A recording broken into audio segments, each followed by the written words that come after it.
ইনকিলাব জিন্দাবাদ, ত্রিপুরা খ্যাত মজুর ইউনিয়ন ৪৫তম প্রতিষ্ঠাবার্ষিকী সফল।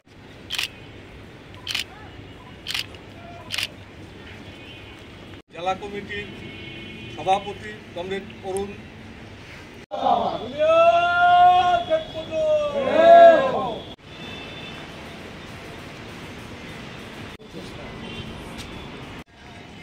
আমাদের আজকের আরেকটা অনুষ্ঠান অর্থাৎ শহীদ কমরেড নারায়ণ দত্তের শহীদান দিবস। শহীদ কমরেড আজকের আমাদের এই প্রতিষ্ঠা দিবস উপলক্ষে যারা রাজ্য কেন্দ্রে সমবেত হয়েছেন, আমার কথা বলার প্রারম্ভে আমি আপনাদের সকলকে রক্তিম অভিনন্দন জানাচ্ছি। 1980 সালের 19 এবং 20 মে উদয়পুর শহরের টাউন হলে ত্রিপুরা খ্যাত মজুর ইউনিয়ন এই সংগঠনটির জন্ম হয়।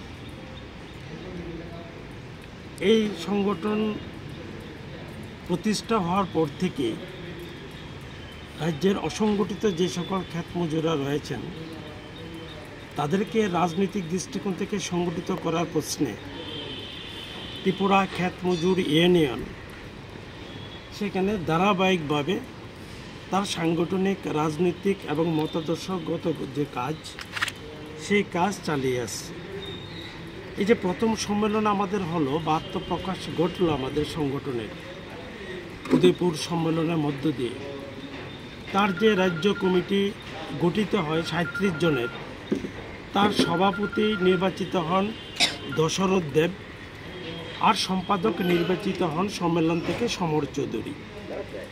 তখন 1980 সালে তেমন আমাদের সভ্যপদ ছিল না, 13,542 জন শুধুমাত্র আমাদের সভ্য ছিল। বলা যেতে পারে সেই সম্মেলনের পর থেকে আমাদের সংগঠন ক্রমশ সেখানে তার শক্তিশালী হয় এবং তার যে দৃষ্টিভঙ্গি, সাংগঠনিক যে কর্মকাণ্ড, এটাকে আরও বেশি সম্প্রসারিত করার উদ্যোগ সংগঠন গ্রহণ করে।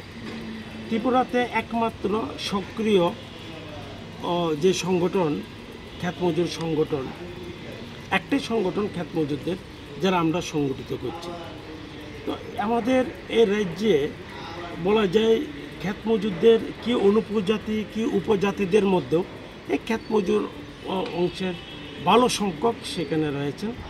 তো আমরা যেটা যে লক্ষ্য করলাম যে খ্যাত মজুরদের সংখ্যাটা ক্রমশ বাড়ছে। 1961 সালে আমরা যেটা দেখলাম জনগণনা, প্রথম জনগণনার মধ্য দিয়ে ত্রিপুরাতে 32,000-এর কিছু বেশি ছিল খ্যাত মজুর, আর এখন গোটা রাজ্যে প্রায় 3.5 লক্ষ ছাড়িয়ে গেল। তার কতগুলো কারণ হলো, বিশেষ করে আমাদের দেশের কেন্দ্রীয় সরকার যারা দিল্লির মসনদে বসে দেশটাকে পরিচালনা করলেন বা করছেন, তাদের কৃষক বিরোধী নীতির কারণে আজকে যারা প্রান্তিক চাষি বা গরিব চাষি, মাঝারি চাষি, তারা জমি হারিয়ে সেখানে খ্যাত মজুরের নাম লিখাচ্ছেন। একটা সময় গ্রামে গঞ্জে বিভিন্ন হস্তশিল্পের সঙ্গে যারা যুক্ত ছিল, তারাও আজকে সেভাবে কাজ হারিয়ে খ্যাত মজুরে সেখানে নাম লিখাচ্ছে। অর্থাৎ গোটা দেশে যেমন আজকে 17 থেকে 18 কোটি কৃষি শ্রমিক খ্যাত মজুর গোটা দেশে যেমন ক্রমশ বাড়ছে, জনসংখ্যার হার থেকেও বৃদ্ধি পাচ্ছে বেশি সংখ্যায়। আমাদের রাজ্য কিন্তু সেই চিত্রটা। কিন্তু আমরা যেটা দেখছি আমাদের দেশের কেন্দ্রীয় সরকার, রাজ্য সরকার, তারা কৃষকদের স্বার্থের কথা বলছেন, কিন্তু বাস্তবে যেটা লক্ষ্য করা যাচ্ছে যে এগ্রি সেক্টরকে শক্তিশালী করার প্রশ্নে কোনো সরকারই সেই ধরনের সদর্থক ভূমিকা তারা পালন করেনি। ফলে আজকে এগ্রি সেক্টরে বহুমুখী ক্রাইসিস, সংকট সেখানে আমরা লক্ষ্য করছি।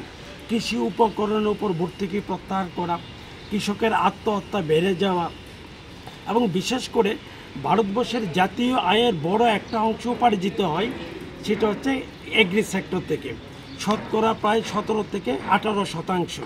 কিন্তু আজকে অবহেলিত ভারতবর্ষের এগ্রি সেক্টর।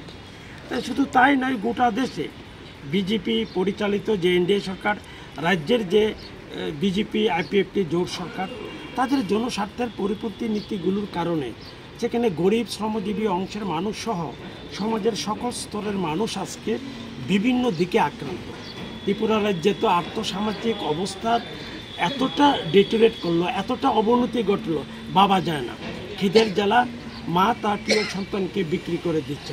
এই একটা দুর্বিষহ পরিস্থিতি আমাদের রাজ্যে গোটা দেশে তৈরি হয়েছে। উপরন্তু যেটা আমরা দেখছি সেটা হচ্ছে ধর্মের ভিত্তিতে, সম্প্রদায়ের ভিত্তিতে মানুষকে বিভাজন করো এবং রাজনৈতিক স্বার্থটাকে চরিতার্থ করো। এটা বিজেপি আরএসএস সেখানে মাঠে নেমে গেল। অর্থাৎ ধর্মের ভিত্তিতে মানুষকে ভাগ করো, কে হিন্দু, কে মুসলিম, কে খ্রিস্টান, কে জৈন, কে বৌদ্ধ। সুতরাং এইভাবে বলা যায় একটা বিভাজনের রাজনীতি বিজেপি আরএসএস গোটা দেশে সুপরিকল্পিতভাবে এটা শুরু করেছে।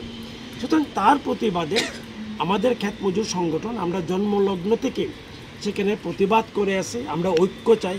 আর বিশেষ করে ক্ষেত মজুরদের তিনটি যে প্রধান সমস্যা, কাজ, মজুরি, ভূমি বন্টন, এই বিষয়গুলো নিয়ে গোটা দেশে আমরা বিভিন্ন পরিসরে সেখানে লড়াই সংগ্রাম সংগঠিত করে আসছি। আজকে প্রতিষ্ঠা দিবসে আমাদের এটাই শপথ হবে, ভারতবর্ষের যে অসংগঠিত যে সকল কৃষি শ্রমিক তাদেরকে সংগঠিত করা, রাজনৈতিক এবং মতাদর্শগত দিক থেকে, সাংগঠনিক দিক থেকে, এবং কেন্দ্রীয় সরকার এবং রাজ্য সরকারের জনস্বার্থের পরিপন্থী যে নীতি তারা গ্রহণ করে চলেছেন তার বিরুদ্ধে মানুষকে লড়াই সংগ্রামে আরও ব্যাপক সংখ্যায় সেখানে তাদেরকে সামিল করা। এই কাজটুকু আমাদের অবশ্যই গ্রহণ করতে হবে। সেই দায়িত্ব ত্রিপুরা ক্ষেত মজুর ইউনিয়ন আমরা পালন করব। সেই জন্য